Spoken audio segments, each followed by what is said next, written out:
आदेश आदेश आदेश। गीता ज्ञान का भाग 101वां, अध्याय 6, श्लोक संख्या 31, 32, 33 और 34। ध्यान में बैठने के बाद में सतत अभ्यास करना जरूरी है, मगर अभ्यास के बाद एक मुकाम ऐसा आता है कि अपने मन पर संयम लाना पड़ता है। इसके बाद सने सने रजोगुण और तमोगुण नाश हो जाते हैं, लोभ मोह लालसा से मुक्ति मिलती है, जीव संतोषी हो जाता है और बाद में परम शांति का अनुभव होता है। इसके बाद हर तत्व में, हर जीव में परमात्मा का वास होने का अनुभव होता है। बस इसके बाद तो परमात्मा हमें अपने में स्थिर कर देता है। जब आगे इस बात को जुड़ी चर्चा होती है तो अर्जुन को प्रश्न उत्पन्न होते हैं जिसको पूछा गया, मगर पहले हम इसका ये बात जो चली है वो बात चले। 31वें श्लोक में बोला कि योग के स्थित जो मनुष्य सभी प्राणियों के हृदय में मुझे स्थिर देखता है, उसी व्यक्ति के भाव में स्थिर रहना और मेरा ही स्मरण करता है, वह योगी सभी प्रकार से सदैव मुझ में ही स्थित रहता है। 32वें श्लोक में कहा कि हे अर्जुन, योग में स्थित जो मनुष्य अपने ही समान सभी प्राणियों के सुख और दुख को भी एक समान रूप से देखता है, उसी को परम पूर्ण योगी समझना चाहिए। 33वें श्लोक में कहा, अर्जुन ने कहा, हे मधुसूदन, यह योग की विधि जिसके द्वारा समत्व भाव की दृष्टि मिलती है, जिसका आपके द्वारा वर्णन किया जाता है, मन के चंचलता के कारण इस स्थिति में स्वयं को अधिक समय के लिए स्थित नहीं देख पाता हूँ।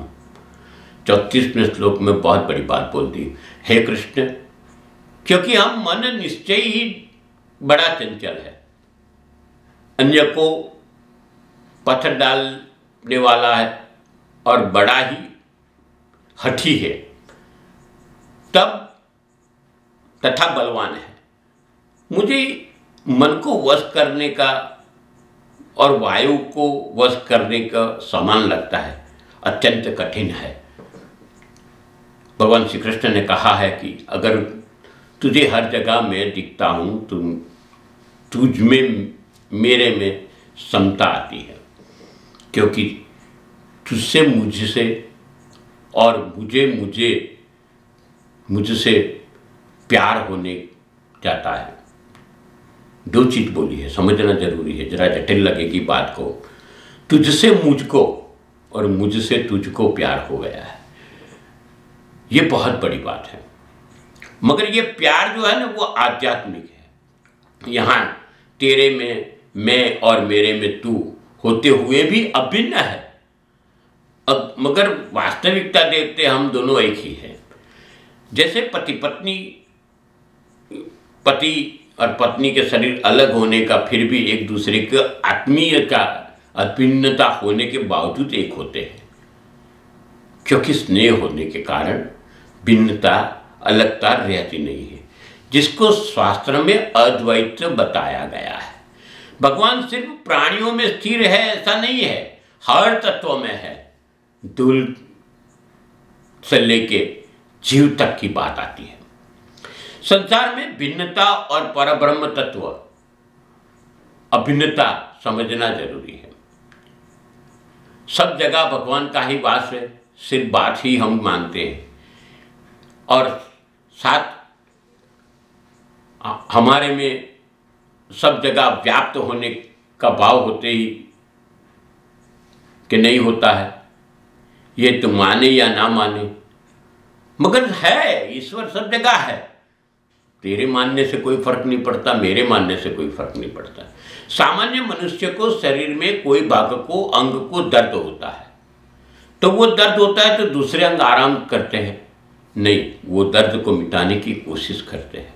उसी प्रकार हमारे में भी ये भाव होना चाहिए कि प्राणी मात्रा में कोई जगह पे कोई प्राणी को किसी को दर्द होता है, सृष्टि में कोई जगह दर्द होता है, तो हमें भी यही भाव होने चाहिए कि मेरे को दर्द हुआ तो उसको भी दर्द होता होगा, उसको दर्द कैसे मिटाया जाए,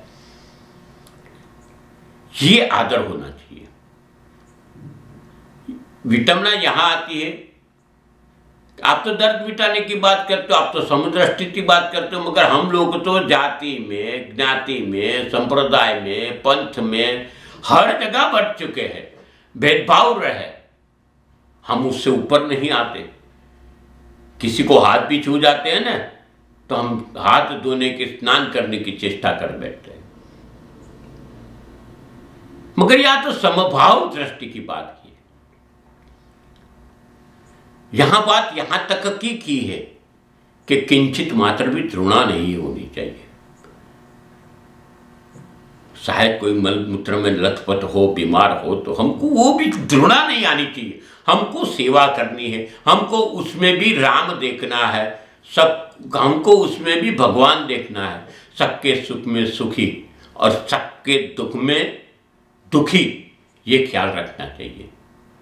मेरे में बसे राम से, सामने में बसे कोई राम है दूसरा, उसको दुख तो नहीं पहुंचता है, ऐसा ख्याल जहन में लाना चाहिए।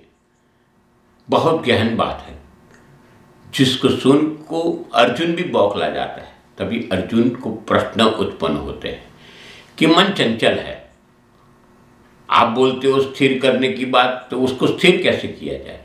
क्योंकि स्थिरता न होने के कारण मेरा मन स्थिर नहीं होता है।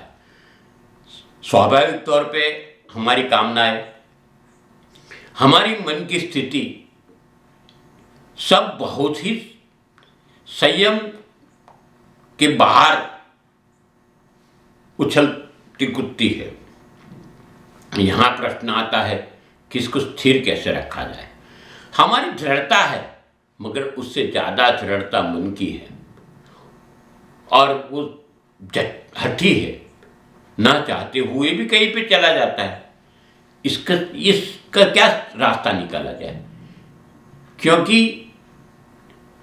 अर्जुन ने बहुत बड़ी बात बोल दी, वायु को पकड़ना मुश्किल है, इसी तरह मन को पकड़ना के भी मुश्किल है। मन के विचार भी टिकते नहीं और वो भी स्थिर नहीं होते।